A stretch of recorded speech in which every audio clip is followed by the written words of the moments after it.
चंद्रघंटा, कात्यायनी, कुष्मांडा, कालरात्रि,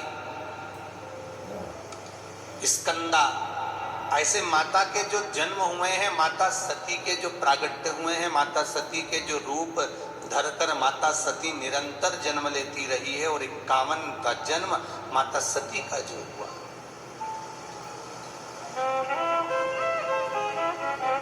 आपको पहले कथा में कहा है, भगवान शंकर पार्वती को अमर कथा सुनाने के लिए गुफा में लेकर गए, जिन अमरनाथ जी का अपन दर्शन करते हैं। और सती माता को लेकर, माता पार्वती को लेकर जब अमर गुफा में प्रवेश करे, तो माता पार्वती जी ने शंकर जी के गले में मुंडों की माला देखकर प्रश्न किया था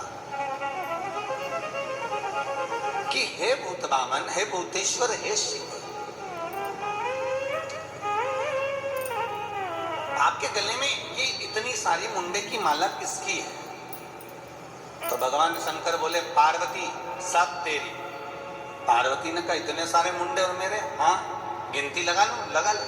और पार्वती जी ने जो मुंडों की माला की गिनती लगाना प्रारंभ करी, तो गले में जो मुंडे पड़े हुए थे, माता पार्वती ने देखा जो शंकर जी के गले में मुंडे थे, वो 51 मुंडे भगवान शंकर के गले में पड़े हुए थे। तो पार्वती जी ने शिव जी से पूछा, क्या मेरा जन्म 51 बार हो चुका है? शंकर भगवान बोले, हाँ पार्वती, तो 51 बार जन्म पहले ले चुकी है, ये तेरा 52वां जन्म है।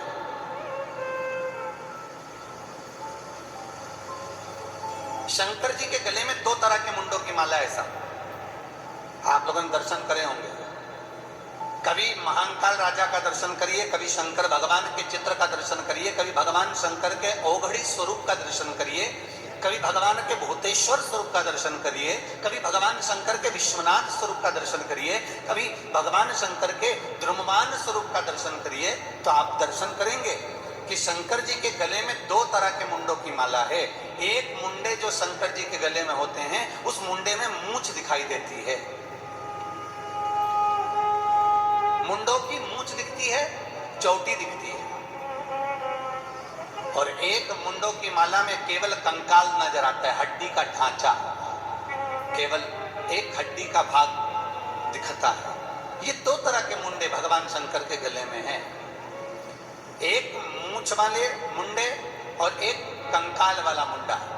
तो जो कंकाल वाला मुंडा भगवान शंकर के गले में पड़ा हुआ है, ये माता पार्वती के 51 जन्म जो पूर्व में हो चुके हैं, उमा, कात्यायनी, चंद्रघंटा, कुष्मांडा, स्कंदा, जो जन्म ले चुकी है माँ, वो मुंडे की माला है। और भगवान शंकर के गले में जो एक मुंडा होता है जिसमें मूंछ दिखती है, ये मुंडा कौन सा है? अर्थात जब समुद्र मंथन के समय पर जो विष निकला, विष पीने के बाद में जो अमृत तत्व निकला, और उस अमृत तत्व को पाने के बाद देवताओं का पीछा करते हुए राहु चला, तो चंद्र और सूर्य को प्रहार करने के लिए जब राहु चला, तो चंद्र भागता भागता शंकर भगवान के पास पहुंच गया। भोलेनाथ कृपा करो, मुझे बचा लो, मुझे राहु परेशान कर रहा है। तो शंकर जी ने उस चंद्र को कहा कि तू जटा में जाकर छुप जा। अब चंद्र भगवान शंकर की जटा में जाकर छुप गया। इतने में आ गया राहु, और राहु ने आकर कहा, भोलेनाथ हर हर महादेव। और शंकर तो शंकर, बोला भंडारी तो बोला भंडारी, शिव जैसा तो दानी कोई नहीं। भोलेनाथ, भगवान शंकर बोले, बोलो क्या बात है? राहु बोलता है,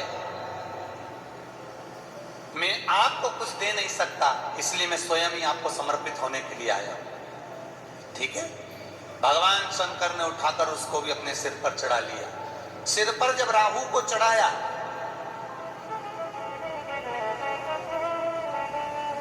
तो राहु का जो पसीना था,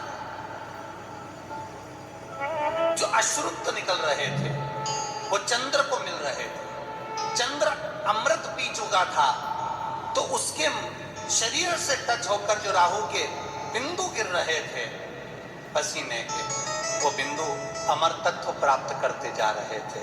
शंकर जी ने उसी मुंडों को, राहु के वही मुंडों को भगवान शंकर ने अपने गले में धारण कर रखा। इसलिए शिव महापुराण की कथा कहती है, यदि राहु है, केतु है, शनि है, मंगल है, बुध है, शुक्र है, शनि है, आपको कोई भी ग्रह परेशान कर रहा है, आपके जीवन में कोई ग्रह अगर अनिष्टकारी है, आपके जीवन में अगर कोई ग्रह अनिष्टता प्रदान कर रहा है, तो निवेदन है शंकर के मंदिर में जो कलश लेकर आप जाएं, जल लेकर जाएं, उस कलश में मात्र अक्षत के 2 दाने डालकर ले जाएं, मात्र 2 अक्षत के दाने। जैसे सूर्य नारायण को प्रसन्न करने के लिए अपन कुंकू डाल लेते हैं, हल्दी डाल लेते हैं जल में, या चने की दाल डाल लेते हैं जल के अंदर। सूर्य नारायण को प्रसन्न करने के लिए हमने चने की दाल डाली, कुंकू डाला, हल्दी डाली, और कभी कभी सूर्य नारायण भगवान से बहुत जरूरी काम है और वो कार्य हो ही नहीं रहा है, या तन पर कोई रोग हो गया है, तो उसको मिटाने के लिए कई बार हमने भगवान सूर्य को अर्घ देते समय सफेद फूल भी डाला, कभी लाल फूल भी डाला। उसी तरह भगवान शंकर से निवेदन करने के लिए, हमारी ग्रह दशा सुधारने के लिए जल के पात्र में 2 अक्षत के दाने, अक्षत भी पूर्ण अक्षत, पूर्ण अक्षत, खंडित नहीं, पूर्ण अक्षत भगवान शंकर को समर्पित करते।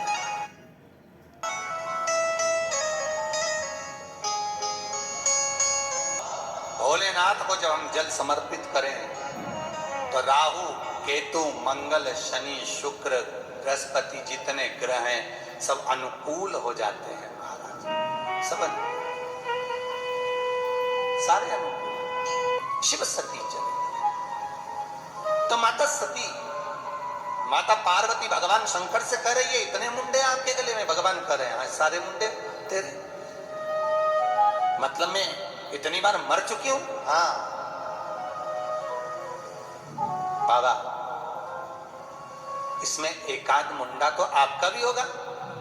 शंकर भगवान बोले, पार्वती मेरे कभी प्राण नहीं छूटते। पार्वती जी बोल रही, हमारे प्राण छूटकर आपके नहीं छूटते। भगवान बोलते, नहीं नहीं पार्वती, मैं अमर अजर अमर हूं, मेरे प्राण नहीं छूटते।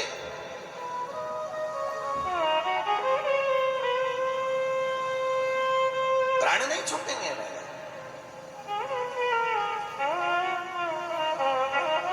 पार्वती जी बोलती हैं, प्रभु तो ऐसी कृपा हम पर भी कर दो जिससे हमारे भी प्राण न छूटे। ऐसी कथा हमको भी सुना दो जिससे हम अमर हो जाएं,